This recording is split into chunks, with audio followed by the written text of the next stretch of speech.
Sa mga nagbabalak pumunta ng Kalangaman Island sa Palumpon, Leyte, papunta ako ngayon doon and isi-share ko sa inyo yung itinerary at saka yung expenses ko kung paano at magkano ang nagastos ko papunta sa Kalangaman Island.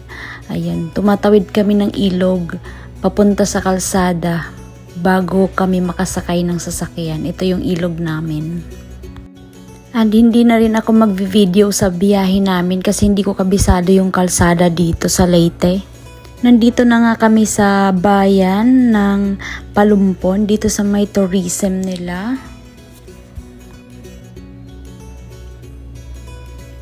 Diyan nyo ibibigay yung papel na babayaran nyo sa entrance and conservation na galing dyan sa receptionist na pag nag-confirm kayo ng booking nyo. Ang binayaran pala namin per pax nung entrance and conservation pag non-Palumpon tourist ay 150 and yung isa namin kasama high school students, so 30 pesos lang siya. And magbabayad kayo ng pump boat doon sa pagmalapit ng umalis, depende sa rate nung bangka. Ayun, sila yung maniningil sa inyo. Nagka-problema kami guys sa pagsakay ng boat kasi dapat pang second trip kami 8 AM.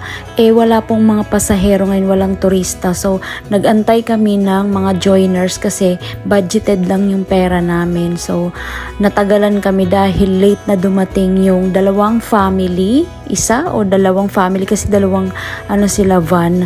Nung dumating sila 12 PM na, tsaka na kami nakasakay ng bangka. Yan nga pala guys yung number at saka yung rate ng nila sa dito sa Kalangaman. Basahin niyo na lang po. Dahil yung kasabay namin doon sa bangka nag-overnight sila, kailangan namin magbayad ng 1,500 yung 5 kami para ibalik kami sa pier ng Palumpon ng hapon. Back and forth na yung 1,500. Prohibited in the island for use of soap, shampoo, conditioner, lotion, fishing gear, bawal. Portable generator making requiring case of use styrofoam, bawal. Breakable bottle must be returned to the mainland. Ini-explain niya na yung rules and safety precautions sa island, kung ano yung mga dapat gawin, yung mga hindi dapat galawin at kung saan lang pwedeng lumangoy. Daghang salamat o may buntag inyong tanan. Salamat. Ano pong tanan, sir? Wala na. Copy. Malinaw yung tubig nila.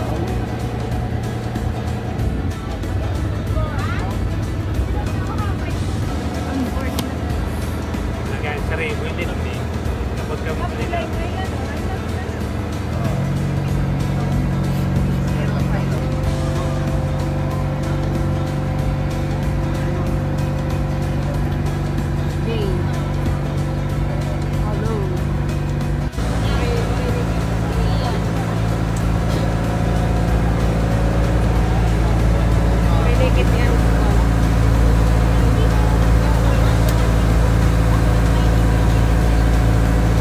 $45 minutes nga pala yung biyahe simula dito sa municipality ng Palumpon hanggang dun sa island. Ayun yung natatanaw na island na yun. Sa sobrang linis ng tubig nila guys, simula dun sa Pampang hanggang dito. Grabe, nakakatakot yung kulay. Blue na pag nasa gitna. Ibig sabihin parang sobrang lalim na yata yan. Tapos may nakita din kami mga dolphins guys. Kaya lang lang sila, ang bilis nilang lumangoy, mabilis silang lumubog kasi nga tanghali na.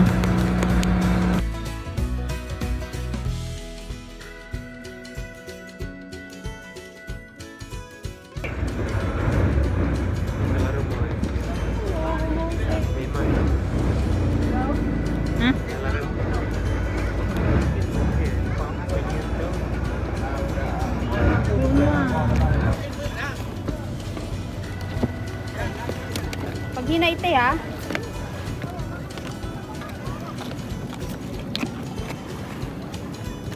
Oh.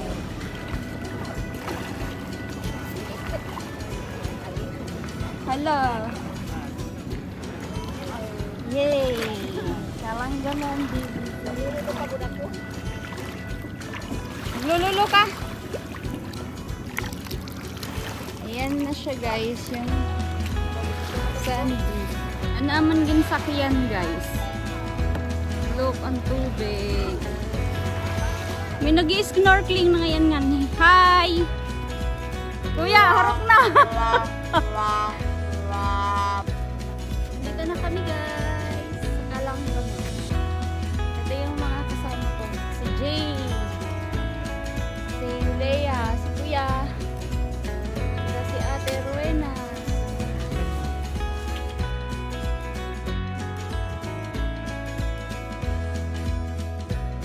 Dahil nga late na kami na ihatid nung bangka dito sa island, kailangan namin sulitin yung 3 hours namin dito sa island. So, yun, talagang inikot namin yung simula umpisa hanggang dulo ng island para malaman ko kung ano yung mga pagbabago niya. Nung pumunta nga pala kami dito guys ay umuulan, so ganyan yung background niya, hindi ganun kaganda yung quality ng video, pero at least pag sa personal, ang ganda niya.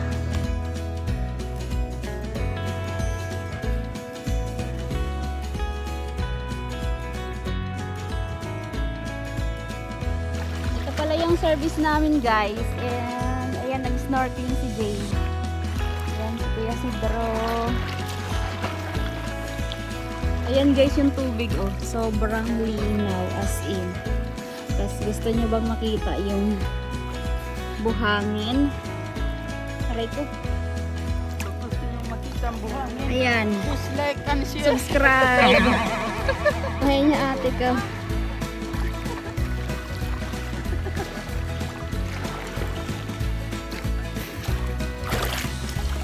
Ang pamasahe pala guys simula alang-alang hanggang Palumpon ng one way ay 300, so balikan 600. Kasi simula alang-alang hanggang Libungaw kasi nag-cutting trip kasi kami dahil hapon na kasi kami umalis sa bahay sa alang-alang. So nag-cutting trip kami dalawa, 300 yung one way, tapos pabalik ulit 300, so 600 yung balikan na pamasahe ko.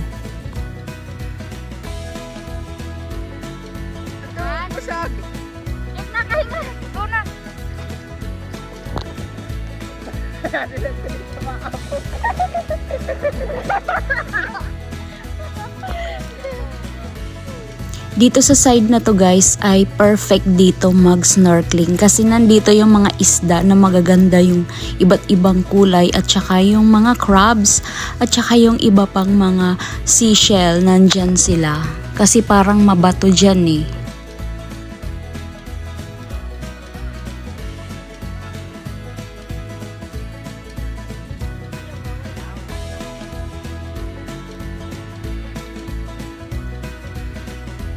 Ito nga pala guys yung pavilion. Kunwari bad weather dito sa island or may bagyo na biglang dumating, dito mag-i-evacuate yung lahat ng guest.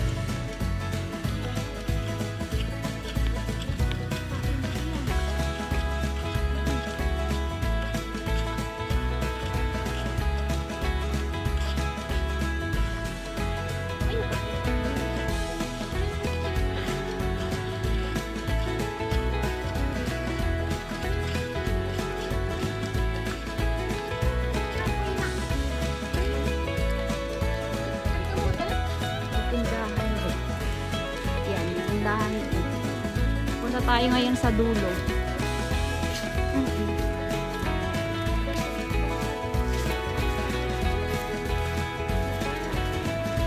Sobrang liit lang yung island.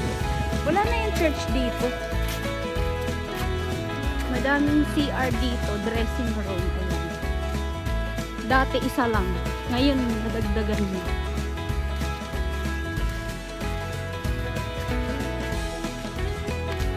Halos 5 minutes na kami naglalakad. Meron ding chapel dito guys sa island pag gusto nyong mag-pray. Pwede nga daw matulog dyan eh. Mamaya may ahas na gumagapang na.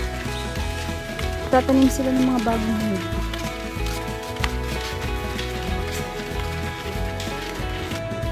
Pag gusto nyo mag-overnight guys, dyan kayo mag-i-stay sa kubo na yan.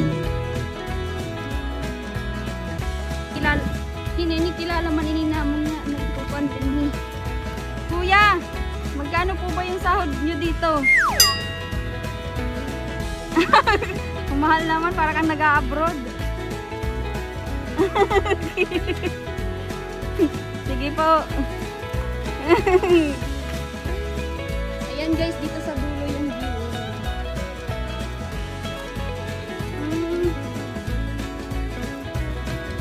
Ayan, pa-picture tayo. Ay, parang event hall na din siya. Ito yung magandang tawin.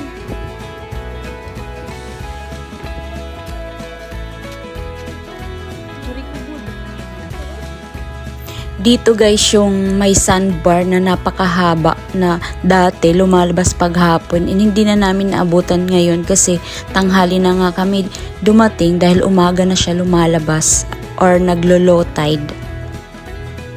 And it's time to go home na. Tapos na yung oras namin at ihahatid na ulit kami ng bangka papunta doon sa pier ng Palumpon. Ayan yung island. Makulimlim talaga siya.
Pauwi na ulit kami sa Alang-Alang and sana guys nakapagbigay ako ng information sa inyo about doon sa paano magpunta sa Kalanggaman and kung magkano yung babayaran nyo pag pupunta kayo doon. Thank you guys for watching. I will see you on my next one. Bye!